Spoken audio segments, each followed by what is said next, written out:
나라가 사라졌습니다. 이름도, 언어도, 역사도 모든 것이 지워졌습니다. 그들은 짐승처럼 취급당했습니다. 자신을 한국인이라 부르는 순간 목숨이 위태로웠습니다. 아이들은 한국어를 배우지도 못했고 조국의 이름조차 입에 담을 수 없었습니다. 그러나 그들은 포기하지 않았습니다. 목숨을 걸고 고문을 견디며 핏빛 맹세를 하며 그들은 단 한마디를 외쳤습니다. 대한이 살았다. 그리고 100년이 흘렀습니다. 그들은 독립을 쟁취했습니다. 그러나 세상은 이 이야기를 잊으려 합니다. 한 미국인 유튜버가 우연히 이 노래를 들었습니다.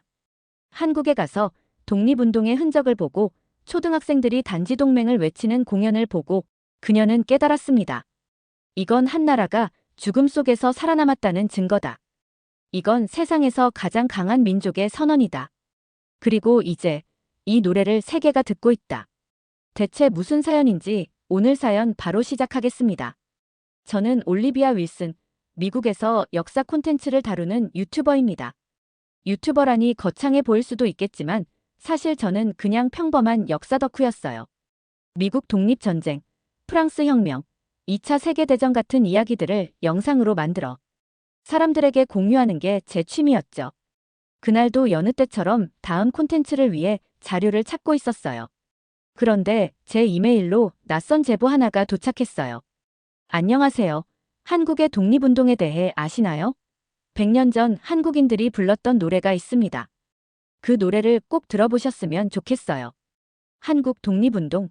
솔직히 전 한국 역사에 대해 깊게 알지 못했어요. 한국하면 K-팝, 드라마, 삼성, 현대 같은 브랜드 정도가 떠올랐죠. 그래서 호기심이 생겼습니다. 제보자가 남긴 링크를 클릭해봤어요. 그리고 화면에 떠오른 노래 제목을 보고 순간 멍해졌어요. 대한이 살았다. 뭐야 이거? 이거 애국가인가? 저는 잠시 고민했어요. 미국 애국가처럼 한국에도 그런 애국가가 있는 건가 싶었죠. 그런데 노래가 시작되자 저는 뭔가 이상하다는 걸 바로 느꼈어요. 멜로디가 웅장했어요. 가사사 무슨 전쟁가처럼 들렸어요. 살았다라니. 나라가 죽을 뻔했단 말인가. 저는 본능적으로 마우스를 움직여서 검색을 시작했어요. 대한이 살았다 검색창에 넣자마자 관련 정보들이 쏟아져 나왔어요. 검색을 하면서 처음 알게 된 사실이 있었어요. 한국은 식민지가 아니라 완전히 일본에 합병되었다는 사실이에요. 보통 식민지는 독립을 유지하면서도 외세의 지배를 받는 경우가 많아요. 하지만 한국은 1910년 공식적으로 일본에 병합되어 나라 자체가 사라졌어요. 그리고 일본은 한국을 조선이라는 식민지로 만들었어요. 더 충격적인 사실은 한국인들은 일본인으로 동화될 것을 강요받았고 이름까지 바꾸도록 강요받았다는 거예요. 나라가 사라진 상태에서 한국인들은 자기들만의 애국가를 만들고 불렀던 거래요. 저는 더 깊이 파고들기로 했어요. 혹시 이 노래를 부른 사람들이 체포되거나 처벌받은 기록이 있나 찾아봤죠. 그리고 또 한 번 소름이 돋았어요. 일본은 이 노래를 금지곡으로 지정했었다. 독립운동가들이 이 노래를 부르다가 체포되었고 고문당했고 목숨을 잃기도 했다. 저는 순간적으로 온몸이 얼어붙었어요. 아무리 독립을 원해도 나라가 사라진 상태에서 목숨을 걸고 노래를 부른다. 이건 미국과는 차원이 달랐어요.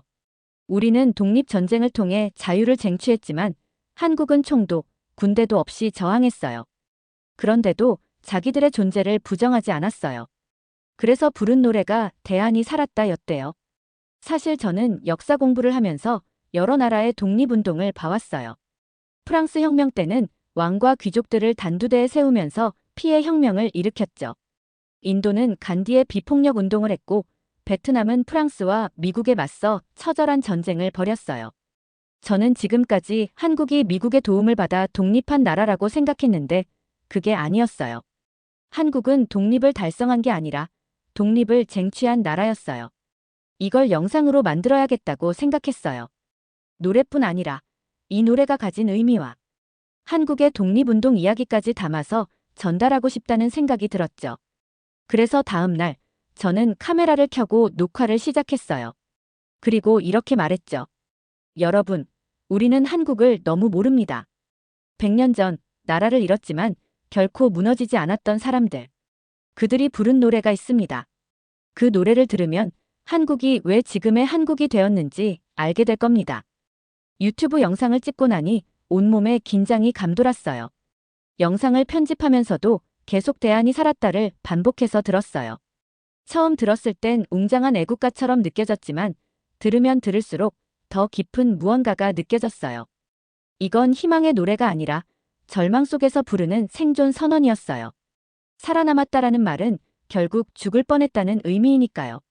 저는 지금까지 역사 속에서 가장 처절한 독립운동은 미국 독립전쟁이라고 생각했어요.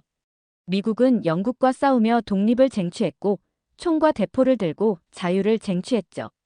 1776년 독립선언서가 발표되었을 때 미국인들은 전쟁을 각오하며 영국에 맞섰어요. 하지만 한국의 상황은 달랐어요. 전쟁을 할 수도 없었고 총도 없었고 독립을 선포할 수도 없었어요. 왜냐하면 나라가 아예 사라졌기 때문이죠. 나라가 없어진다는 게 무슨 의미인지 솔직히 저는 감이 오지 않았어요. 미국은 건국 이후 한 번도 침략당한 적이 없었거든요. 우리는 늘 승자의 역사만 배웠어요. 하지만 한국은 한 나라가 완전히 없어진 상태에서 살아남기 위해 버틴 역사를 가지고 있었어요. 당시 한국인들이 실제로 어떻게 살았는지를 조사했어요. 처음에는 그저 식민 지배를 받았던 정도라고 생각했죠. 하지만 자료를 볼수록 이건 식민지가 아니라 완전한 말살 정책이었어요. 한국어 사용 금지, 한국 역사 교육 금지, 한국식 이름 사용 금지. 한국의 학교에서는 일본식 교육이 강요되었고 학생들은 한국 역사가 아닌 일본 역사만 배워야 했어요. 모든 공문서와 신문, 방송은 일본어로만 작성되었어요. 그리고 심지어 한국인들에게 일본식 이름을 강요하는 창씨 개명 정책까지 있었어요. 솔직히 믿기 어려웠어요. 누군가 제게 올리비아, 내일부터 너는 일본 이름을 쓰고 영어 대신 일본어만 써. 라고 한다면 절대 받아들일 수 없어요. 그런데 한국인들은 그런 강요를 받았고 거부하면 차별과 폭력을 당했어요. 이 정도면 나라를 빼앗긴 게 아니라 존재 자체를 지워버리려 한 거잖아요. 그제야 대안이 살았다가 왜 그렇게 중요했는지 깨달았어요. 이 노래를 부른다는 건 나는 일본인이 아니다, 나는 한국인이다 라고 외치는 거였어요. 그리고 그걸 일본이 가장 두려워했다는 거죠. 그래서 이 노래를 부르면 체포됐고 불법 신문에 이 가사가 적혀 있으면 출판 금지당했어요. 심지어 일본 경찰이 한국인들이 이 노래를 부르는 걸 막기 위해 감시망을 깔았다는 기록도 발견했어요. 저는 더 많은 자료를 찾기 위해 한국 독립운동가들의 기록을 읽기 시작했어요. 그리고 그 중에서 정말 충격적인 한 사람의 이야기를 발견했어요. 그녀의 이름은 유관순.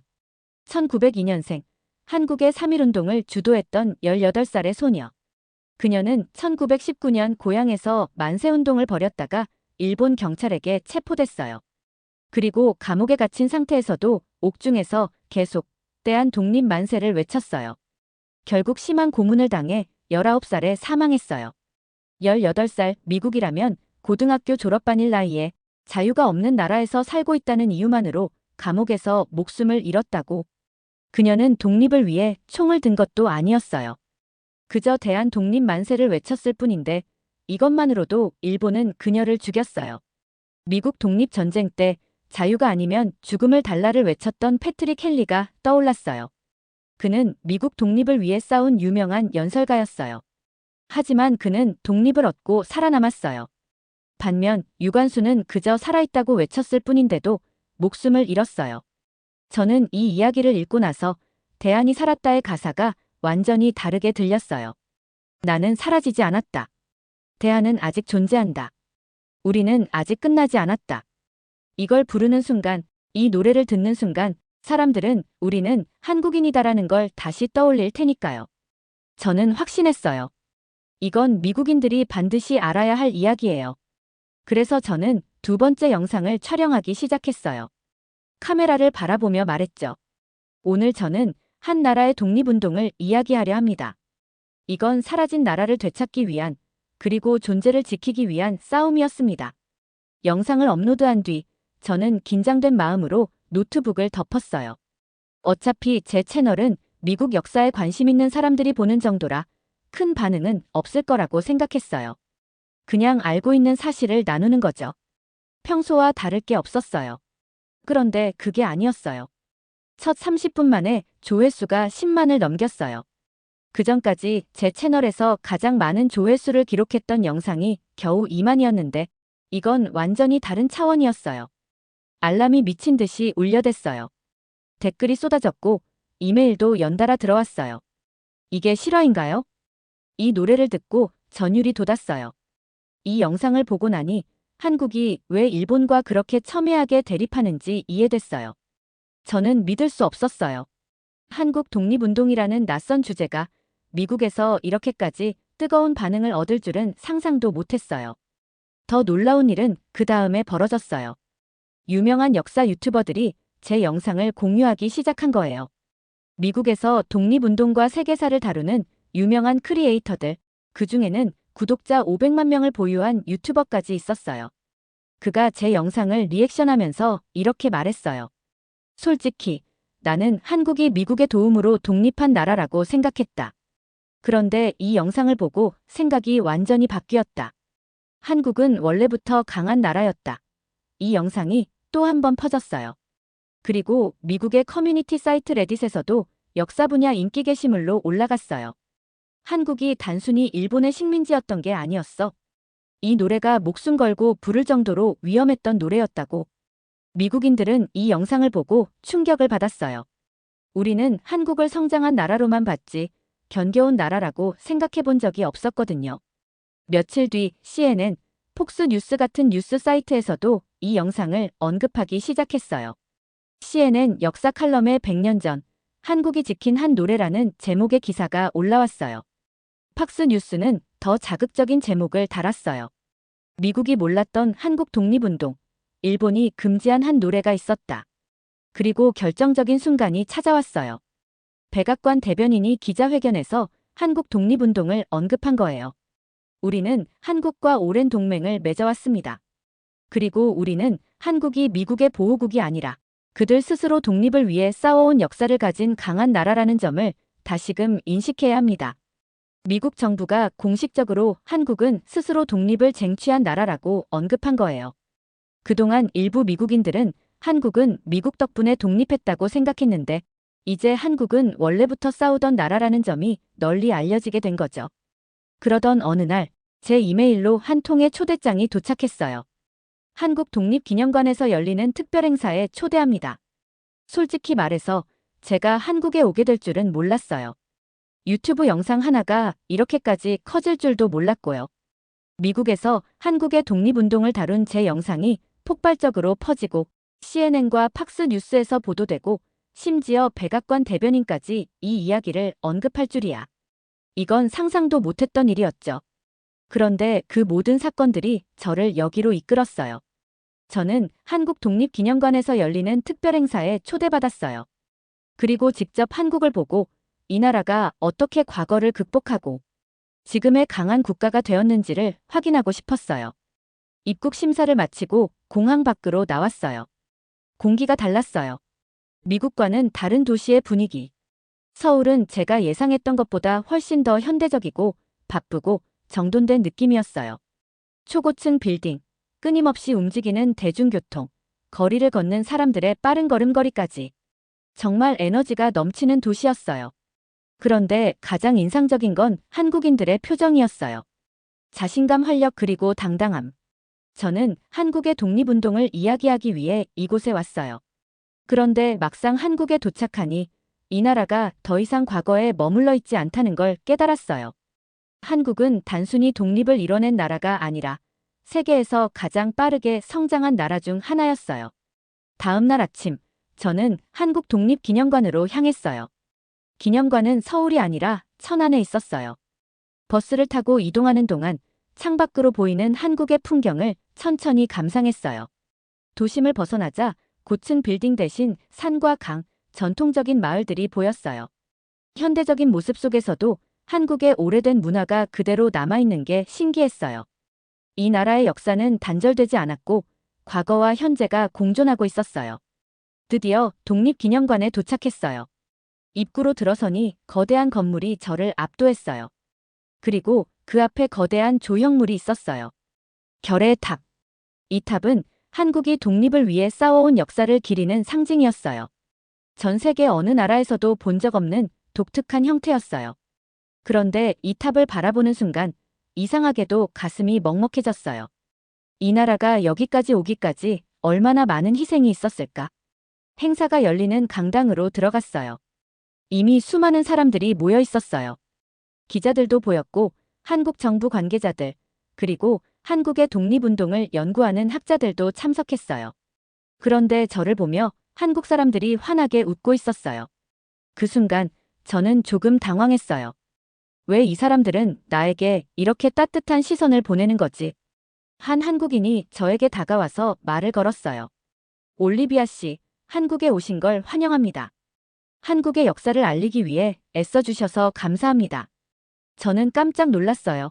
내가 감사받을 일인가? 이제야 알겠어요. 한국인들에게 역사를 기억해준다는 것 자체가 큰 의미였어요. 100년 전, 일본이 한국의 역사를 지우려고 했던 그 시절, 사람들은 독립을 위해 목숨을 걸었어요. 그리고 지금 한 외국인이 그들의 이야기를 세계에 알렸다는 사실이 그들에게는 큰 감동이 된 거예요. 행사가 끝난 후 한 한국 노신사가 저에게 다가왔어요. 나이가 많아 보였지만 눈빛은 너무나 또렷했어요. 그분은 저를 바라보며 깊이 인사했어요. 그리고 이렇게 말했어요. 우리가 걸어온 길을 알아줘서 고맙습니다. 순간 저는 말문이 막혔어요. 내가 한 일은 그저 영상을 만든 것뿐인데 이분들은 그걸 역사적인 의미로 받아들이고 있었어요. 그때 저는 비로소 한국을 이해하게 되었어요. 천안 독립기념관을 떠나면서도 저는 여전히 벅찬 감정을 정리하지 못하고 있었어요. 그곳에서 만난 사람들의 표정, 그들이 건넨 감사의 말, 이 모든 게 저를 깊은 생각에 빠지게 만들었어요. 기념관을 나와 서울로 돌아가는 길, 저는 한국인 친구 지혜와 함께 전통 찻집에 들렀어요. 지혜는 저를 보며 웃었어요. 올리비아, 오늘 행사에서 되게 감동받은 것 같던데. 저는 잠시 차를 한 모금 마시고 생각했어요. 이 나라 사람들은 존재를 지키기 위해 싸웠던 거야. 그게 지금의 한국을 만든 거고 그 정신이 여전히 남아있다는 게 정말 대단해. 지혜는 제 말을 듣더니 고개를 끄덕였어요. 맞아, 우리 집도 독립운동가 후손이야. 어릴 때부터 독립운동에 대해 많이 들었거든. 하지만 사실 요즘 우리 세대들은 이런 역사에 대해 깊이 생각하지 않는 경우도 많아. 그럴 수도 있지. 하지만 이번에 다시 조명되면서 한국인들도 자기 역사를 다시 돌아보는 계기가 된 거 아닐까?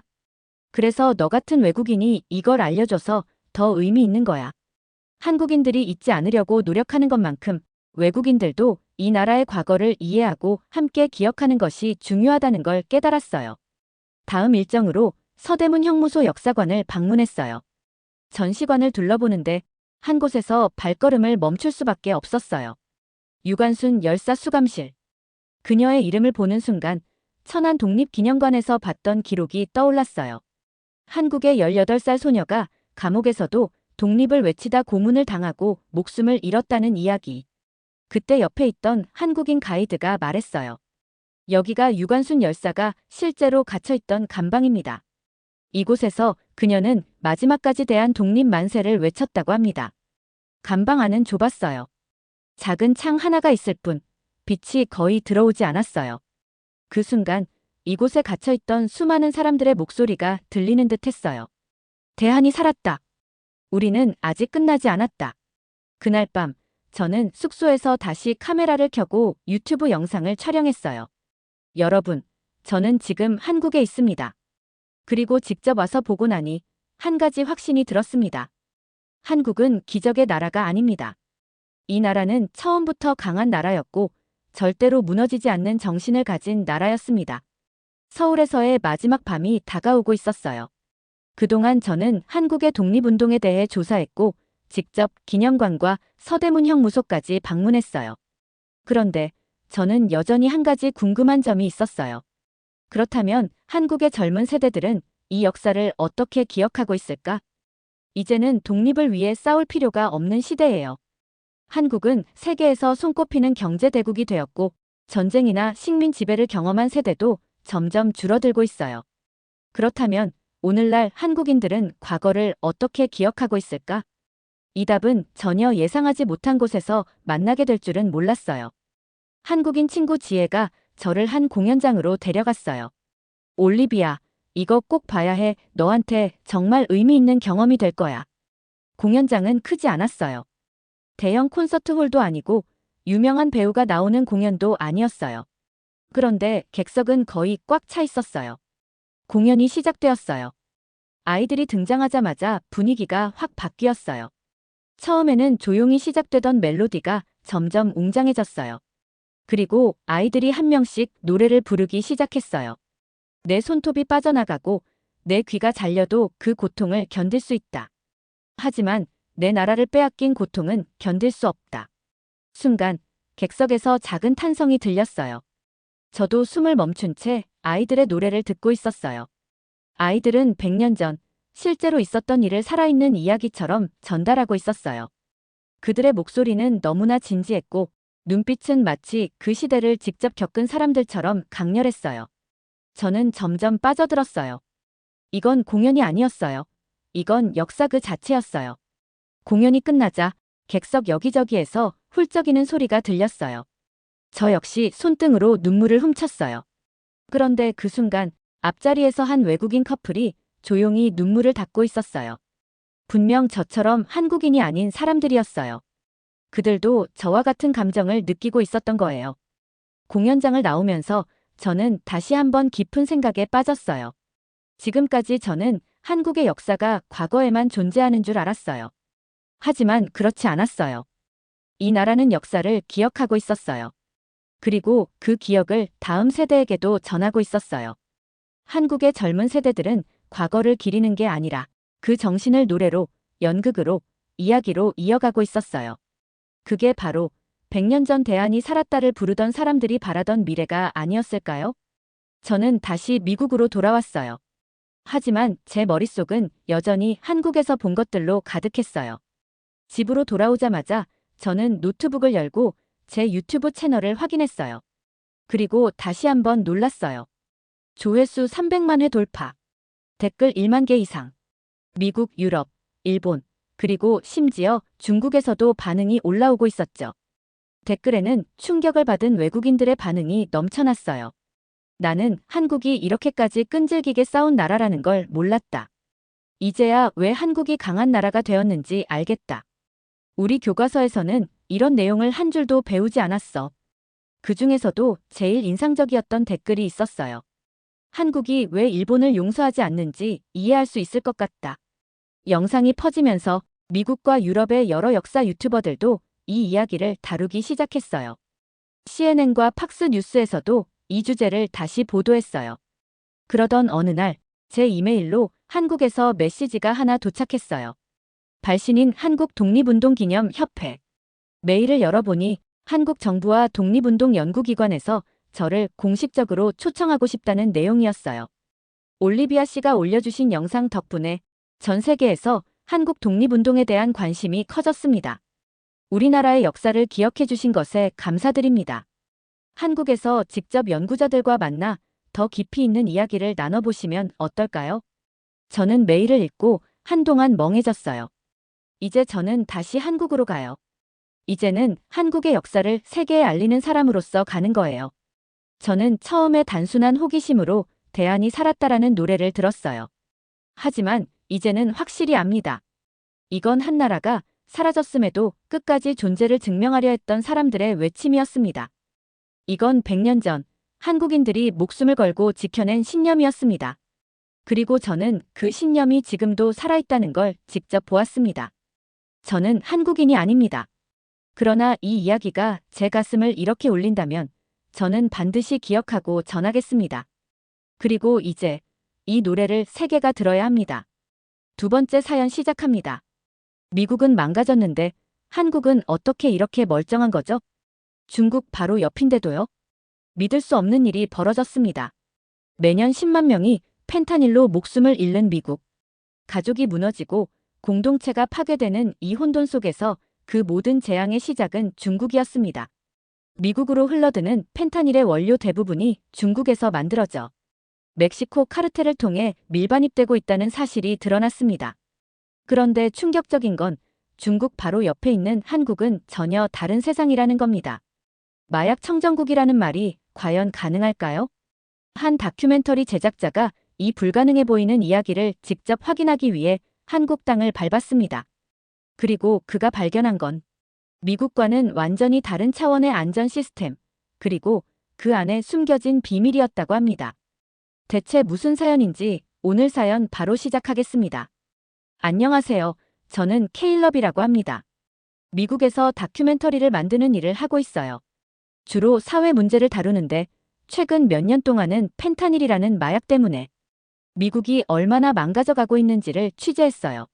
믿을 수 없겠지만 매년 약 10만 명이 이 마약으로 목숨을 잃는다는 통계가 있습니다. 그 뒤에는 파괴된 가족, 희망을 잃은 공동체, 그리고 끝없는 슬픔이 있어요. 취재를 하며 알게 된 사실은 충격적이었어요. 펜타닐의 원료가 대부분 중국에서 생산되어 멕시코의 마약 카르텔을 통해 미국으로 들어오고 있다는 겁니다. 미국 정부는 중국에게 강력한 규제를 요구했지만 실질적인 변화는 없었어요. 심지어 트럼프는 중국이 마약을 미국으로 수출해 우리 국민을 죽이고 있다고 분노했을 정도였어요. 그는 중국에 관세를 매기며 펜타닐 규제를 강화하겠다고 했지만 현실은 크게 달라지지 않았죠. 취재 중에 만난 사람들은 트럼프의 강경 발언을 들으며 미국도 문제를 해결하지 못하는데 중국이 움직일 리가 있겠느냐고 했어요. 사실 저도 비슷한 생각이 들었어요. 정부는 멕시코 국경을 통해 들어오는 마약을 막겠다고 했지만 실제로는 이런 약물들이 여전히 거리와 가정에서 유통되고 있었거든요. 가장 잊을 수 없는 순간은 멕시코 국경 근처에서 만난 어머니와의 인터뷰였습니다. 그녀는 중독으로 아들을 잃었어요. 한 번의 실수로 펜타닐을 복용한 아들이 숨진 이야기였죠. 그녀는 눈물을 참으며 이렇게 말했어요. 제 아들은 단 한 번 실수로 펜타닐을 복용했어요. 그런데 그 한 번으로 모든 게 끝났습니다. 그 말을 듣는 순간 저도 눈물이 멈추지 않았어요. 미국 정부가 규제와 단속을 외치지만 실제로는 이 비극을 막지 못하는 현실에 분노가 치밀었습니다. 저는 도대체 왜 미국은 이 문제를 해결하지 못하는지 더 깊이 조사했어요. 그리고 우연히 한국에 대한 이야기를 접했어요. 친구가 한국은 마약 청정국으로 알려져 있다는데 어떻게 그게 가능할까? 라고 했습니다. 저는 처음엔 웃으며 대답했어요. 말도 안 돼. 지금 시대에 마약 청정국이라니. 그런 나라는 없을걸. 그런데 조금만 더 찾아보니 한국은 단순히 마약 문제가 적은 나라가 아니라 이를 체계적으로 억제하는 시스템을 갖춘 곳이었어요. 특히 트럼프가 말했던 것처럼 중국은 마약 문제의 주요 원인 중 하나였는데 한국은 중국과 가까운 위치에 있음에도 불구하고 이런 문제를 잘 차단해냈다고 하더군요. 그 길로 저는 한국으로 떠나기로 결심했습니다. 진짜 한국이 그 모든 문제를 해결하고 있다면 그 답을 내가 직접 기록해야 하지 않을까? 라는 생각이 들었어요. 미국에서 본 혼란과 파괴와는 다른 이야기를 찾고 싶었습니다. 비행기에 오르면서 제 머릿속엔 두 가지 생각이 공존했어요. 정말 그런 나라가 있을까? 라는 의구심과 혹시라도 정말 가능하다면 세상에 꼭 알려야 한다는 열망이었죠. 제가 탄 비행기가 인천공항에 착륙했을 때 창밖으로 보이는 깔끔한 풍경에 마음이 차분해졌어요. 미국에서의 소란스러운 공항 풍경과는 너무 달랐거든요. 입국 절차는 놀라울 정도로 빠르고 매끄러웠습니다. 사람들이 조용히 줄을 서 있고 직원들은 친절하면서도 효율적으로 업무를 처리했어요. 저는 짐을 찾고 공항을 빠져나오면서 이 모든 게 믿기지 않았습니다. 여긴 정말 다른 애라는 생각이 들었어요. 미국에서는 공항에서부터 복잡한 절차와 긴 대기 시간에 지치는 일이 흔하잖아요. 서울 시내에 도착하자 거리의 모습이 한층 더 놀라웠어요. 사람들이 바쁘게 걸어가고 있었지만 그 속에서도 규칙과 질서가 느껴졌습니다. 미국처럼 혼란스럽게 느껴지는 점이 거의 없었어요. 특히 인도와 자전거 도로가 깔끔하게 구분되어 있었고 쓰레기 하나 없이 깨끗했습니다. 제가 묵을 호텔에 도착했을 때 리셉션 직원이 밝은 미소로 저를 맞아줬어요. 환영합니다. 한국에 처음 오셨죠? 저는 고개를 끄덕이며 짐을 풀었어요. 방에 들어가 창문을 열어보니 멀리 보이는 남산타워가 눈에 들어왔습니다. 모든 게 너무 평화롭고 안정적으로 느껴져서 오히려 비현실처럼 느껴졌어요. 그날 저녁, 저는 거리를 걸으며 주변을 둘러봤습니다. 모든 것이 안전해 보였고 아이들도 늦은 시간에 부모와 함께 산책을 즐기고 있었습니다. 이 나라에서는 사람들이 안전에 대한 걱정을 별로 하지 않는구나. 미국에서는 밤거리를 혼자 걷는다는 것이 매우 위험하게 느껴지잖아요. 그런데 여기서는 모두가 편안해 보였어요. 저는 작은 편의점에 들어가 간단한 음식을 사기로 했습니다. 계산대에서 물건을 사면서 점원에게 물어봤습니다. 여기서는 밤에 혼자 다녀도 괜찮은가요? 점원이 웃으며 대답했어요. 물론이죠. 한국은 늦은 시간에도 걱정 없이 다닐 수 있어요. 그 말이 너무 인상 깊어서 저는 그 편의점을 나오며 다시 생각했습니다. 안전이란 게 이렇게 일상적일 수 있다니. 이건 정말 특별하구나. 호텔로 돌아와 침대에 누우면서 미국에서 보았던 마약 문제와 한국의 평화로운 풍경을 계속 비교하게 됐어요. 미국에서는 펜타닐로 인해 사람들이 목숨을 잃고 도시 곳곳에서 중독자의 비명이 들리던 상황이 너무나 익숙했는데 이곳은 전혀 달랐어요. 평화롭고 질서 있는 이 환경이 운 좋은 상황 때문은 아닐 거라는 생각이 들었습니다. 분명히 한국만의 특별한 이유가 있을 거예요. 그리고 그것을 찾아내는 것이 제가 이곳에 온 이유라는 확신이 생겼습니다. 다음 날 아침, 저는 카메라 장비를 챙기고 첫 번째 촬영지로 향했습니다. 청주에 있는 식품의약품안전처 본부였어요. 이곳은 한국의 마약류 통합 관리 시스템, 즉 마약 유통을 추적하고 관리하는 핵심 기관입니다. 미국에서는 이런 시스템이 없었기에 이곳이 어떻게 작동하는지 너무 궁금했어요. 한국은 대체 어떻게 마약을 이렇게 철저히 관리하는 거지? 라는 의문을 풀고 싶었습니다. 건물 안으로 들어가니 관리 시스템을 담당하는 관계자가 저를 반갑게 맞아줬어요. 그는 명확한 어조로 설명을 시작했습니다. 한국에서는 의료용으로 사용되는 마약류조차 철저히 관리됩니다. 이 시스템은 처방부터 사용까지 모든 단계를 추적할 수 있어요. 저는 놀라운 눈빛으로 그를 쳐다봤습니다. 모든 단계를 추적한다고요? 그게 가능한가요? 그는 고개를 끄덕이며 모니터를 가리켰습니다. 여기 보세요. 이건 의료기관에서 처방된 마약류의 흐름을 보여주는 대시보드입니다. 누가, 어디서, 어떤 목적으로 약을 사용했는지 확인할 수 있죠. 만약 비정상적인 처방 패턴이 발견되면 시스템이 자동으로 경고를 보내고요. 저는 화면에 표시된 데이터 흐름을 보고 입이 다물어지지 않았습니다. 이런 시스템은 약물의 오남용을 방지하는 데서 끝나지 않았어요. 실제로 불법 유통으로 전환될 가능성도 사전에 차단할 수 있는 기능이었죠. 이 시스템 덕분에 한국은 불법 마약 유통을 원천적으로 차단하고 있습니다. 관계자의 설명에 저는 고개를 끄덕이며 메모를 했습니다. 미국은 이런 게 없어서 처방 남용이 큰 문제인데 한국은 정말 다르네요. 그 후 저는 경찰과의 인터뷰를 위해 서울지방경찰청으로 향했습니다. 마약 전담팀의 팀장이 저를 기다리고 있었어요. 그는 다부진 체격에 날카로운 눈빛을 가진 사람이었는데 제가 카메라를 켜자마자 진지한 표정으로 말을 꺼냈습니다. 한국에서는 마약 문제가 아직은 심각하지 않습니다. 하지만 우리는 이 문제를 결코 가볍게 보지 않아요. 항상 선제적으로 대응하려고 노력하죠. 그의 말은 굉장히 인상적이었어요. 미국에서는 문제가 터지고 나서야 수습하려는 경향이 강했는데 한국은 문제를 미리 차단하는 데 초점을 맞추고 있었어요.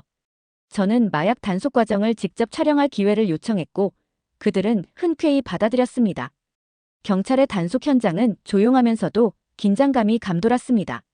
단속 대상은 특정 지역의 유흥업소였어요. 경찰은 증거 자료를 바탕으로 사전 조사와 법적 허가를 받은 후 신중히 움직였습니다. 이곳은 과거에도 마약 유통이 의심된 적이 있었던 장소입니다. 오늘은 관련 증거를 확보하기 위해 왔습니다. 팀장이 설명했어요. 경찰들은 질서를 유지하며 업소를 철저히 수색했지만 마약 관련 물품이나 증거가 발견되지 않았습니다. 저는 살짝 의아해서 물어봤어요. 이렇게 철저히 단속했는데도 아무것도 발견되지 않으면 괜찮은 건가요? 팀장은 미소를 지으며 대답했습니다. 이런 단속이야말로 예방 효과를 가져옵니다. 업소 관계자들에게 경각심을 심어주는 것도 중요한 역할이죠. 우리가 감시하고 있다는 걸 보여주는 것만으로도 범죄 억제에 큰 영향을 줍니다. 미국에서 경험했던 단속은 대개 폭력적이고 혼란스러웠던 기억이 많았기에 이런 질서정연한 모습이 무척 인상 깊었어요. 하루를 경찰들과 함께 보내며 저는 한국의 법 집행 방식이 얼마나 효율적이고 체계적인지 깨달았습니다. 미국에서는 종종 단속이 일회성으로 끝나는 경우가 많았지만 한국은 하나의 사건을 통해 전체 시스템을 강화하는 데 초점을 맞추고 있었습니다. 다음 일정으로 저는 서울 외곽의 한 중학교를 방문했습니다. 이 학교는 약물 예방 캠페인을 정기적으로 진행하는 곳으로 예방 교육이 어떻게 이루어지고 있는지 직접 확인할 수 있는 기회였어요. 아침에 교정에 들어서자 학생들이 조용히 줄을 서서 등교하는 모습이 눈에 띄었습니다. 교복을 단정히 입고 서로 인사하는 모습은 미국 학교와는 사뭇 달랐어요. 하지만 질서와 규율은 확실히 느껴졌습니다.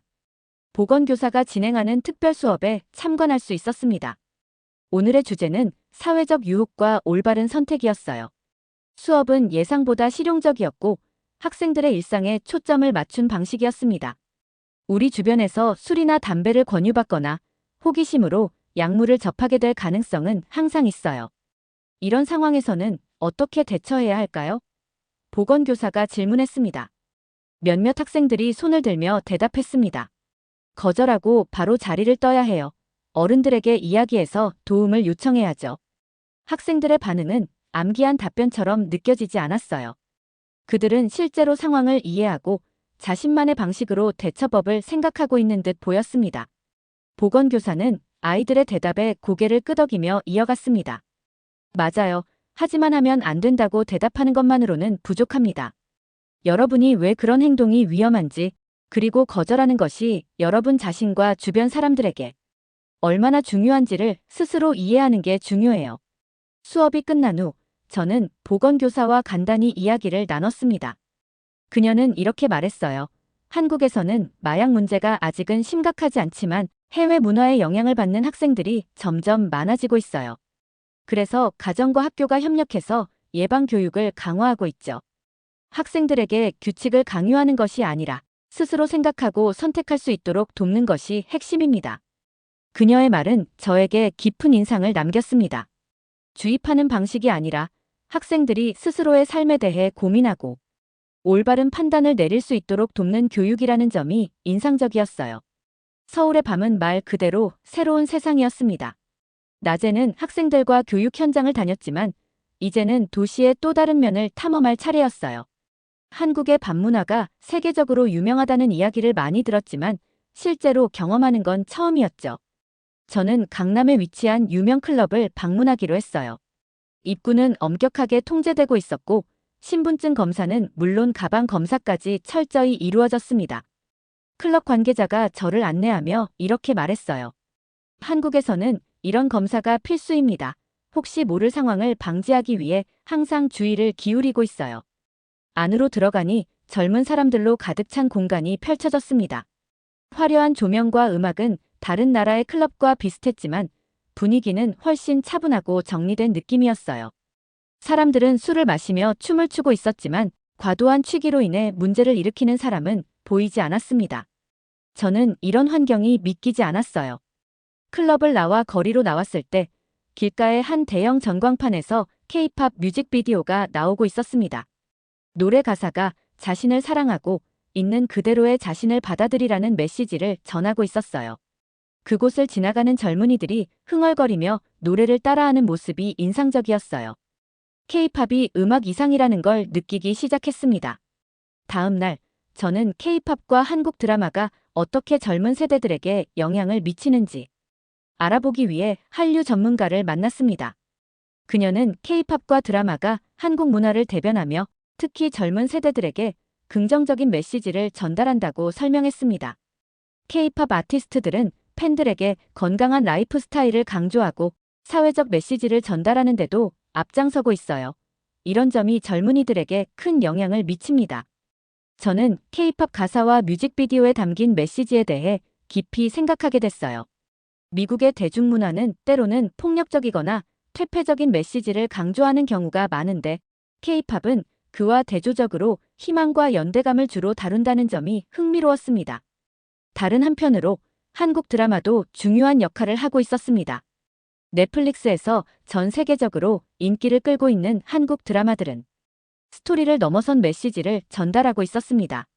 저는 전문가와의 대화에서 흥미로운 이야기를 들었어요. 한국 드라마는 종종 사회적 문제를 다루면서도 희망을 보여줍니다. 가족, 친구, 공동체의 중요성을 강조하는 내용이 많죠. 이런 메시지가 사람들에게 긍정적인 영향을 미친다고 봐요. 저는 한국이 왜 마약 청정국으로 불리는지 조금 더 깊이 이해할 수 있었습니다. 법과 질서 때문이 아니라 문화와 사회적 메시지가 함께 만들어내는 힘이 있었기 때문이죠. 미국에서 밤문화를 취재할 때 늘 마주했던 혼란과 위험이 이곳에는 보이지 않았습니다. 이 차이는 분명히 한국만의 특별한 환경에서 오는 것이었죠. 서울에서 몇 주간 머무르며 저는 이 도시가 화려한 겉모습만을 가진 곳이 아니라 깊이 있는 시스템으로 움직이고 있다는 것을 알게 되었습니다. 특히 서울시의 스마트 기술이 도시의 안전과 효율성을 어떻게 높이는지 이해하기 위해 서울시 교통정보센터를 방문했습니다. 센터에 들어서자 대형 스크린에는 서울 전역의 교통 흐름이 실시간으로 표시되고 있었습니다. 이곳은 서울의 주요 교통 상황을 관리하는 허브로 사고, 정체, 그리고 기타 긴급 상황에 즉각적으로 대응할 수 있는 시스템을 갖추고 있었습니다.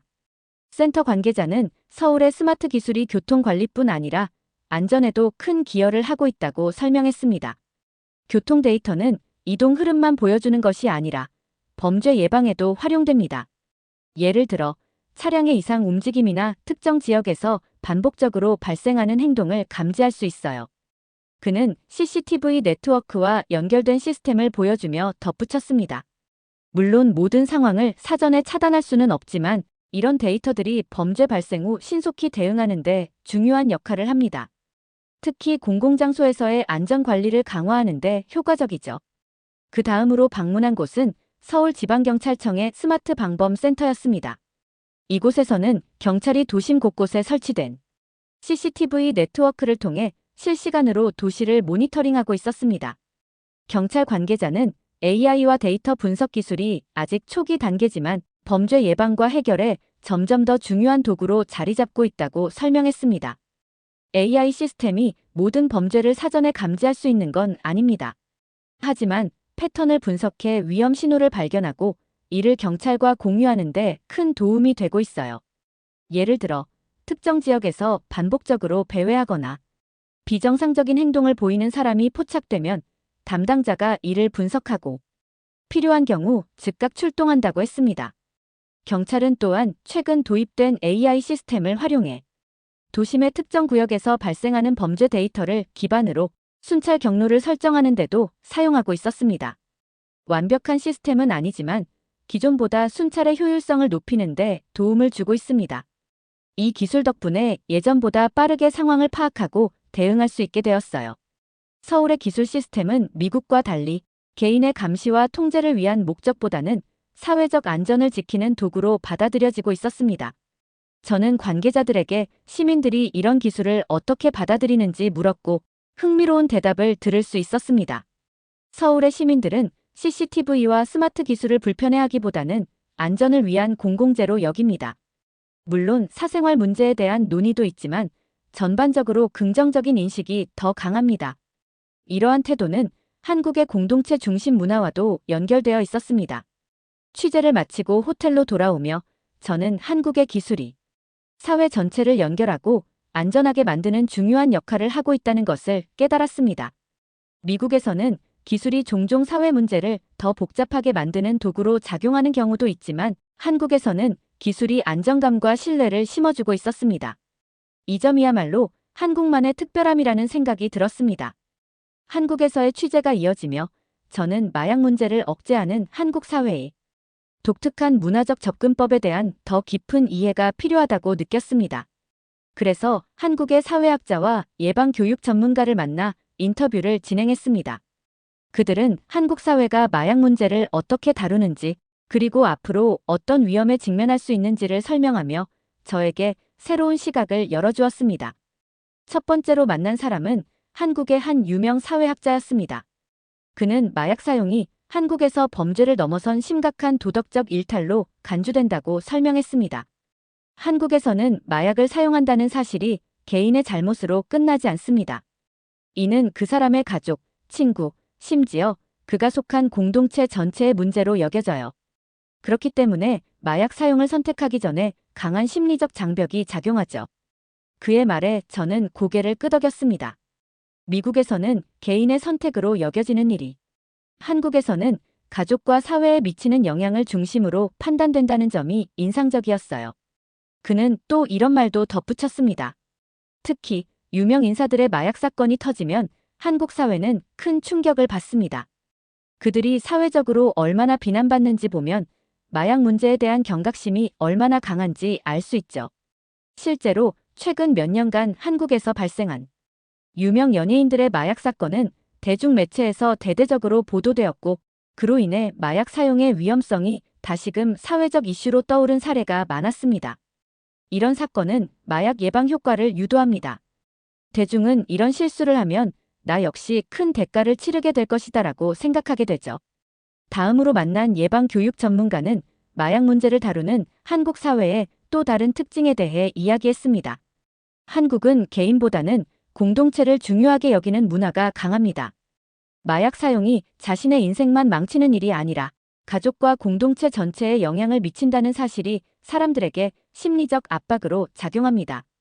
하지만 인터뷰를 진행하면서 한국도 마냥 안전하지만은 않다는 사실이 드러났습니다. 두 전문가 모두 한국이 현재 몇 가지 새로운 위험에 직면하고 있다고 경고했습니다. 사회학자는 이렇게 말했습니다. 한국에서도 국제 우편과 SNS를 통한 불법 마약 거래가 늘어나고 있습니다. 젊은 세대들은 이런 새로운 유통 경로에 노출되기 쉬워요. 특히 SNS를 통해 마약 판매가 이루어지는 경우는 최근 몇 년 사이 크게 증가했다고 했습니다. 과거에는 이런 일이 드물었지만 이제는 소셜미디어를 통해 직접 연결되는 경우가 많습니다.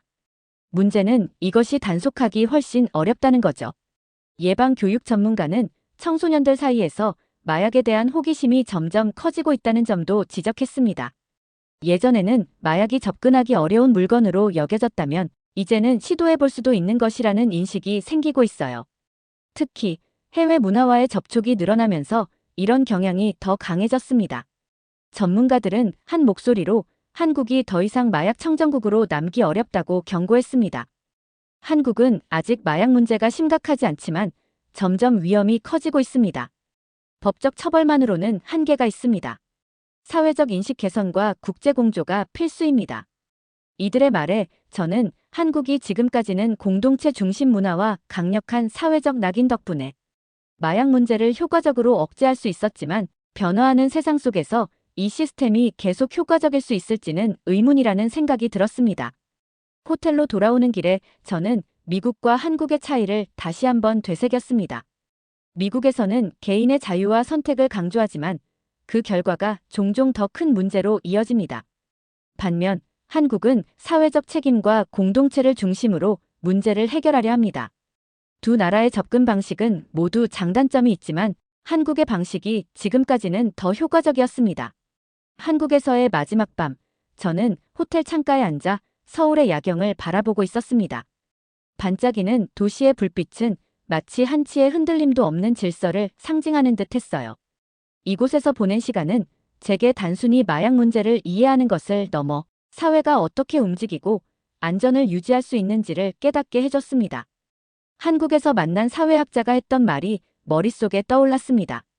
한국에서는 마약 사용이 범죄로 끝나는 게 아닙니다. 이는 개인의 도덕적 실패로 간주되고 가족과 공동체에까지 큰 영향을 미친다고 여겨지죠. 이 말이 처음에는 조금 과장된 것처럼 들렸어요. 하지만 실제로 한국 사회를 관찰하며 그는 사실을 이야기하고 있다는 걸 깨달았어요.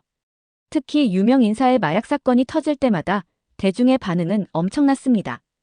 그들의 경로를 끊임없이 분석하고 책임을 묻고 재발 방지책을 요구하는 모습은 미국과는 완전히 달랐습니다. 미국에서는 개인의 선택이란 이유로 마약 사용을 어느 정도 관용하는 분위기가 있기도 하죠. 하지만 한국에서는 그런 일을 상상하기 어렵습니다. 이곳에서는 마약 사용이 자신이 속한 공동체 전체를 위험에 빠뜨리는 행위로 여겨집니다. 저는 그 차이가 얼마나 큰 심리적 장벽을 만들어내는지 실감할 수 있었어요. 그날 밤, 저는 다큐멘터리의 마지막 장면을 구상하며 한국에서 배운 교훈을 정리했어요. 이 나라는 사회 전체가 협력하여 안전과 질서를 유지하는 나라였습니다. 물론, 한국도 완전히 안전하지는 않다는 것을 알게 됐습니다. 변화하는 세계 속에서 새로운 위험이 늘어나고 있었고, 이는 한국도 마찬가지였어요. 하지만 저는 이곳에서 본 사회적 연대와 책임감이 한국을 앞으로도 특별한 나라로 남게 할 거라고 믿습니다. 이 다큐멘터리를 통해 제가 경험한 한국의 이야기를 많은 사람들에게 전달하고 싶어요. 특히 미국처럼 마약 문제로 고통받는 나라들이 한국에서 배울 점이 많다고 생각합니다. 제가 이곳에서 배운 가장 큰 교훈은 이것입니다. 안전을 지키는 사회는 거창한 정책이 아니라 서로를 지키려는 작은 노력에서 시작됩니다. 한국은 이를 체계적이고 따뜻하게 실행하며 전 세계가 배울 수 있는 모범을 보여주는 나라였습니다. 이제 한국을 떠나지만 이곳에서 느꼈던 감동과 교훈은 제 마음속에 오래 남을 겁니다. 앞으로도 한국이 지금의 특별함을 유지하며 더욱 안전하고 발전된 나라가 되기를 진심으로 바랍니다. 오늘 사연이 재미있으셨다면 구독과 좋아요, 알림 설정까지 부탁드립니다. 더 재미있는 사연으로 돌아오겠습니다. 이상 감동탐험이었습니다.